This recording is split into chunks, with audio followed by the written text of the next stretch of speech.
लोचशीलता के आधार पर विभिन्न बजट। डॉक्टर अपूर्व माथुर, सहायक आचार्य, राजकीय बांगड़ महाविद्यालय, पाली।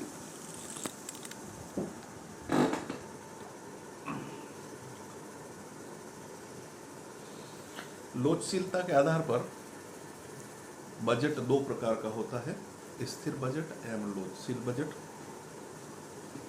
स्थिर बजट एक ऐसा बजट होता है जो वास्तव में उपयोग हो रही क्रियाशीलता के बजाय उपलब्ध क्रियाशीलता के आधार पर तैयार किया जाता है।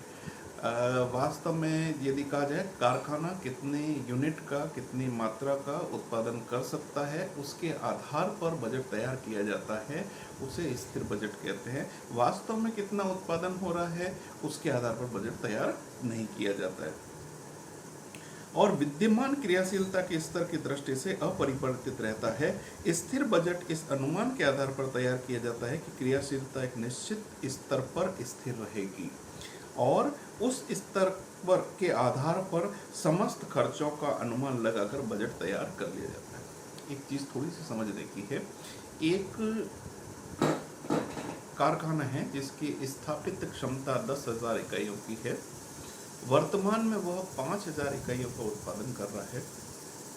कारखाने की क्षमता तो 10,000 इकाइयों की है, परंतु विभिन्न की फैक्टर्स जैसे श्रमिक है, कच्चा सामान है, इलेक्ट्रिसिटी है, इसके आधार पर उत्पादन क्षमता 8,000 इकाइयाँ हो सकती। यदि हम पूर्ण कैपेसिटी से काम करें तो 8,000 इकाइयों का उत्पादन हो सकता है। क्षमता भले ही 10,000 इकाइयों की है, लेकिन स्थिर बजट फिर भी 8,000 इकाइयों का तैयार किया जाएगा। वास्तविक जो उत्पादन है वह भले ही 4,000 इकाइयों का हो। स्थिर बजट इस अनुमान के आधार पर तैयार किया जाता है कि क्रियाशीलता एक निश्चित स्तर पर स्थिर रहेगी और उस स्तर के आधार पर समस्त खर्चों का अनुमान लगाकर बजट तैयार किया जाता है। भविष्य में वास्तविक क्रियाशीलता स्तर यदि अनुमानित क्रियाशीलता स्तर से भिन्न भी होता है तो भी स्थिर बजट में कोई परिवर्तन नहीं किया जाता है, क्योंकि स्थिर बजट में परिवर्तन करना लगभग नए बजट के निर्माण के बराबर ही है। उसमें जो श्रम और समय लगता है वो नए बजट के समान ही रहता है। स्थिर बजट एक निर्धारित लक्ष्य को प्राप्त करने के लिए उपयोगी होते हैं। बजट अवधि की क्रियाशीलता का एक लक्ष्य निर्धारित कर लिया जाता है और सभी विभागों के समन्वित प्रयास उस दिशा में प्रारंभ किए जाते हैं, लेकिन व्यवहार में ऐसा पाया जाता है कि अधिकांश परिस्थितियां पूर्वानुमान के अनुसार स्थिर नहीं होती है।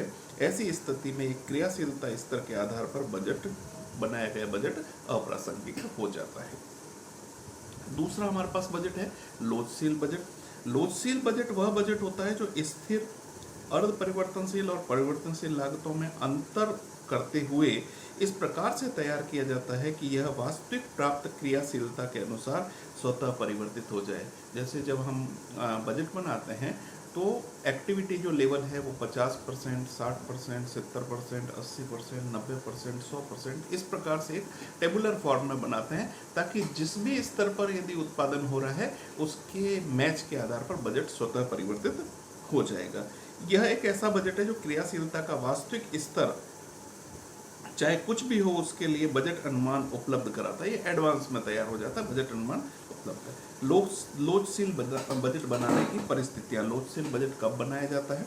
नंबर 1, यदि बेचे जाने वाले माल अथवा सेवा की मांग प्रतियोगिता में अस्थिर प्रकृति के कारण बिक्री का सही पूर्वानुमान नहीं लगाया जा सके। नंबर 2, यदि मौसमी एवं चक्रीय परिवर्तन के कारण क्रियाशीलता का स्तर समय समय पर बदलता रहे।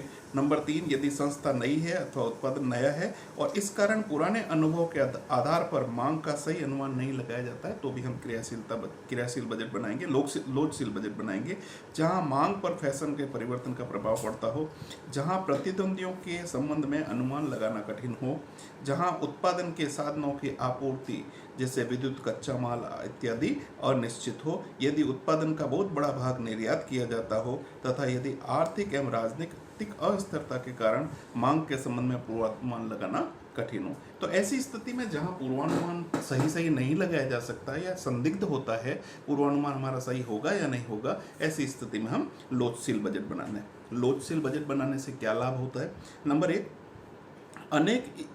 अनेक स्थिर बजटों का समूह। वास्तव में लोचशील बजट पृथक कुछ नहीं है। यह कहा जाए कि हमने स्थिर बजट बनाया है। कौन सा? 50% का अलग बनाया, 60 का अलग बनाया, 70 का अलग बनाया, 80% क्रियाशीलता का अलग बनाया, 90% क्रियाशीलता का अलग बनाया और 100% क्रियाशीलता का अलग बनाया।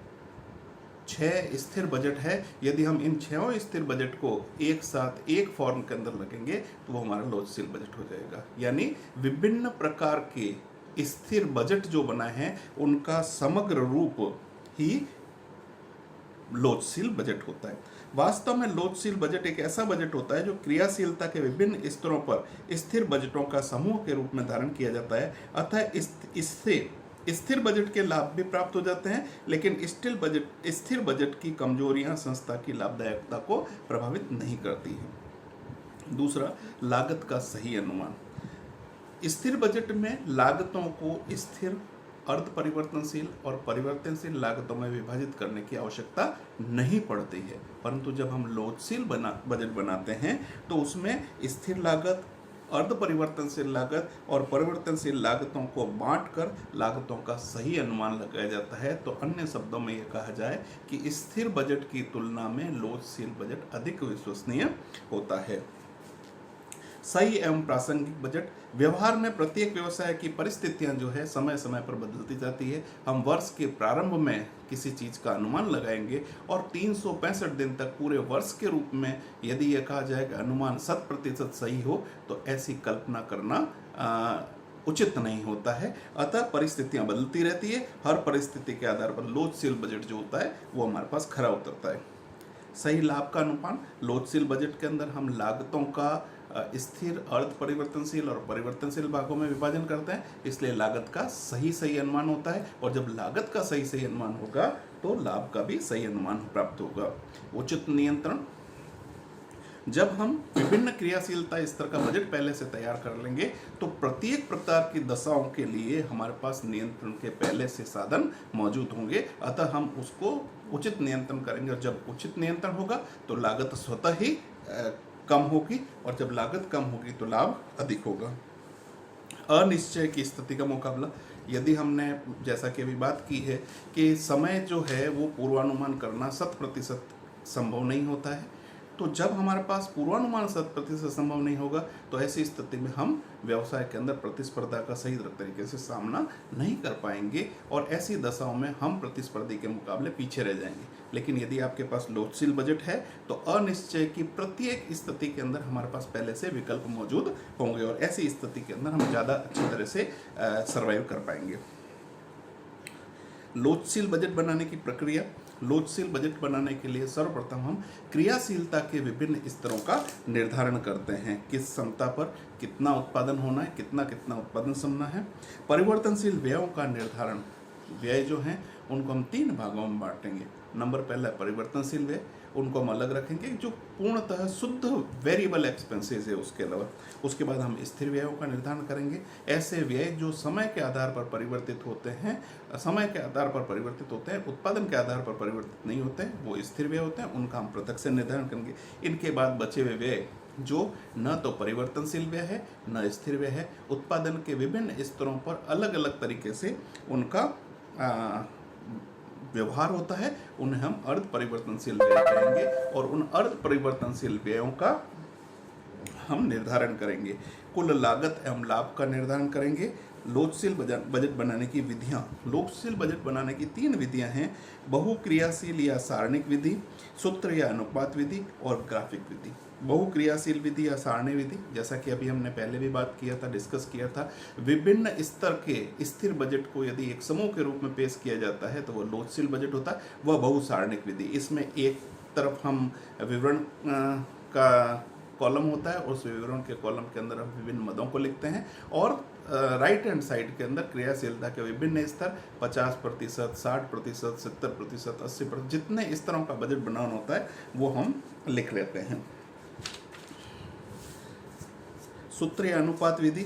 इस विधि में हम सामान्य क्रियाशीलता के स्तर के लिए बजट तैयार करते हैं और इसके पश्चात विभिन्न व्ययों में से प्रत्येक में परिवर्तन अथवा स्थायी भाग की पहचान की जाती। क्रियाशीलता के स्तर पर इकाइयों की परिवर्तनशील व्यय के लिए प्रति इकाई से परिवर्तनशील व्यय व्ययों का समूह ज्ञात करके अनुपात ज्ञात कर लिया जाता है। उदाहरण के लिए क्रियाशीलता का के जो उत्पादन क्षमता का 90% है पर ऊपरी व्यय बजट 4,600 है, इसमें से 2,700 रुपये परिवर्तनशील तथा 1,900 रुपये स्थिर है। ऐसी स्थिति में क्रियाशीलता के एक स्तर पर परिवर्तनशील व्यय 30 रुपये होगा, अर्थात 2,700 भाग 90% क्रियाशीलता स्तर।